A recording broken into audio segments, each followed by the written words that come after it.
Hey fellow gamers, welcome to Gaming Basics, your one-stop solution for mastering the essentials. Let's dive in and level up together. In this video, I'm going to show you how to buy Radish in Genshin Impact. To do so, you first need to launch a game via the Epic Games Launcher, and once you're in-game, press M on your keyboard, like so, and then teleport to this location called Liyue Harbor. And once you're here, search for the restaurant, which is right over here. So the restaurant's name is One Man Restaurant.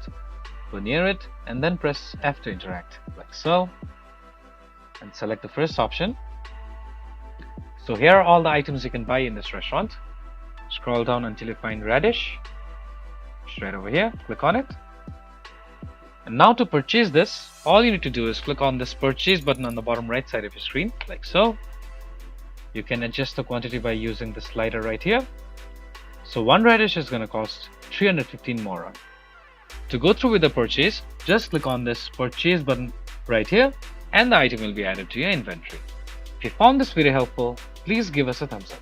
And if you have any questions for us, please feel free to mention us in the comment section down below. Also, don't forget to hit that subscribe button and ring the notification bell so you never miss out on our latest guides and tutorials. This has been your host Ace. Happy gaming!